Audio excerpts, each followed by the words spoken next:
Good morning and welcome to our living room.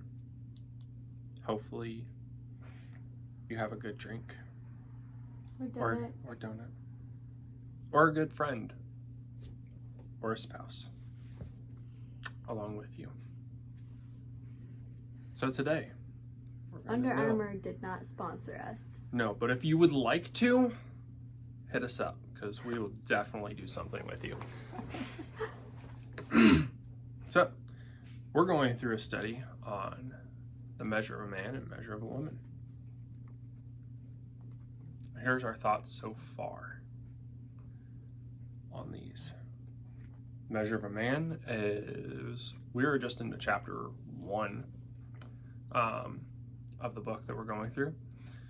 And so far we've just gotten a whole list of what the qualifications are in the Bible for being a leader in the church and what it means to be a good man.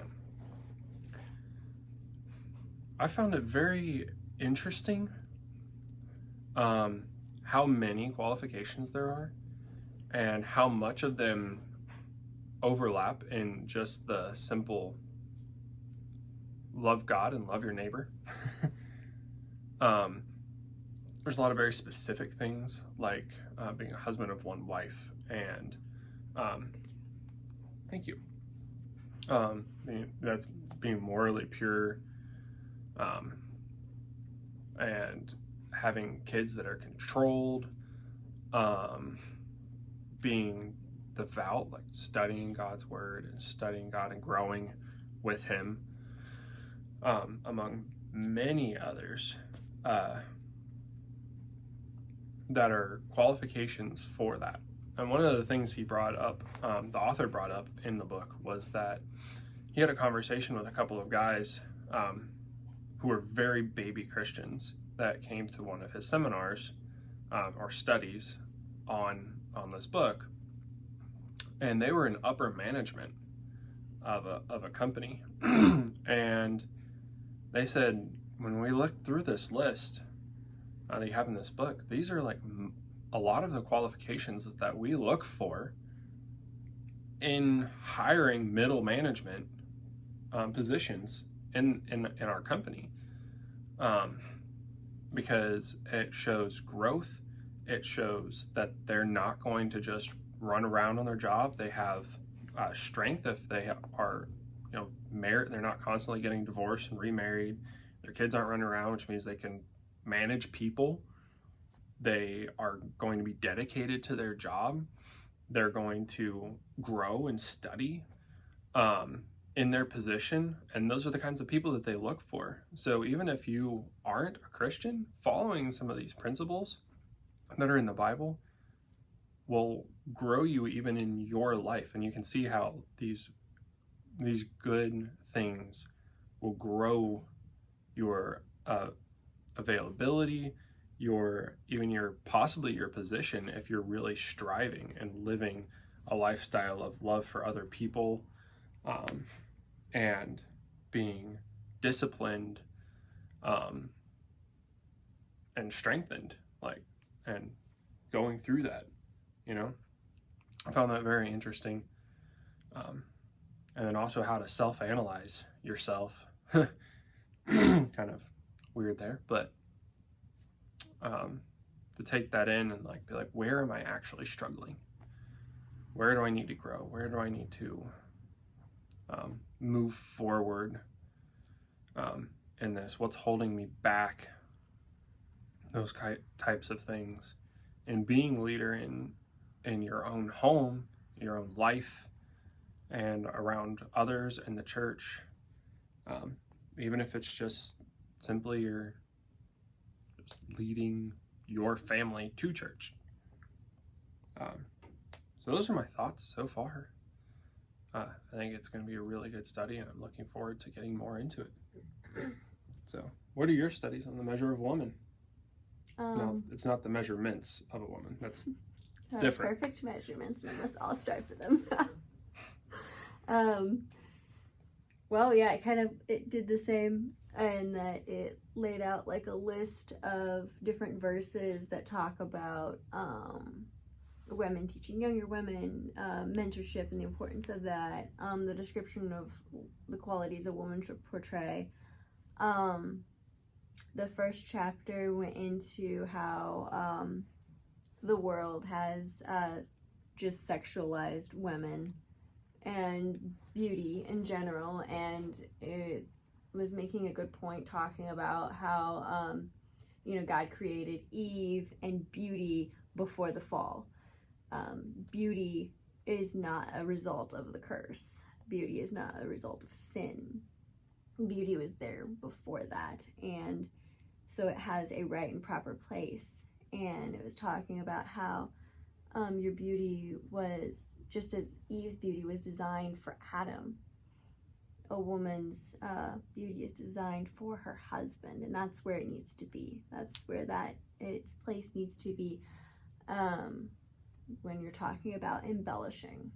And then we also talked about with the whole incorporating that into like a mentorship type of idea, that women tend to be women's harshest critics. So we have to be a good role model and good example and influence to those who are looking up to us. Mm-hmm. And then we who are looking up to other women need to choose women that are exemplary, that are, following those standards of a quiet and gentle spirit, and having a heart of modesty, a heart of, the descriptions that the Bible lay out for that. So that's the first chapter. We're just starting to get into the second chapter, and that was going into more of when the Bible points out a woman and, applauds her for life or something like that, and what can we learn from that? Gotcha. Very nice. Cool. So hopefully we'll be able to do this again and let you know our thoughts as we go along. Probably not on every chapter, maybe a lot, but keep you updated and just talk about different stuff. And don't be afraid to have guys time and have girls time. There are stuff that you should be talking about with other guys, and there's stuff girls should be talking about with other girls. And besides your spouse, some of that stuff doesn't need to cross over as much as people think it does. They want to try to make that there's that was the other thing that was talked about, feminism. A lot of people think that there's you should make no lines, everything should just be equal, and that is simply not how God designed us. Yeah, no, that is not. Guys need guys, girls need girls, and to have those different kinds and styles of conversations, because it's different. Guys are different than girls, and they need to talk to each other and behave to each other differently than that. Sometimes guys actually need slapped upside the head, and girls often don't need that. No, but sometimes girls just need to hear the hard truth. Sometimes girls just need to hear the hard truth. Unfortunately, guys are normally a lot more stubborn than that, and sometimes need actually slapped and then hear the hard truth. I'm not touching that one. Yeah, she wants to slap me now. No, don't. No. Yeah, it's an interesting study. Side note, Yep. One of my future goals is I would like to actually, with Ben, write a book about modesty. And not just the concept of modesty, but application, what that looks like, and the heart, and like the spirit of the law and the letter of the law, like just kind of encompassing the whole thing for men and for women and all of it. That's because it is for both. Goal. I would love to do. Yep, it'll be really fun.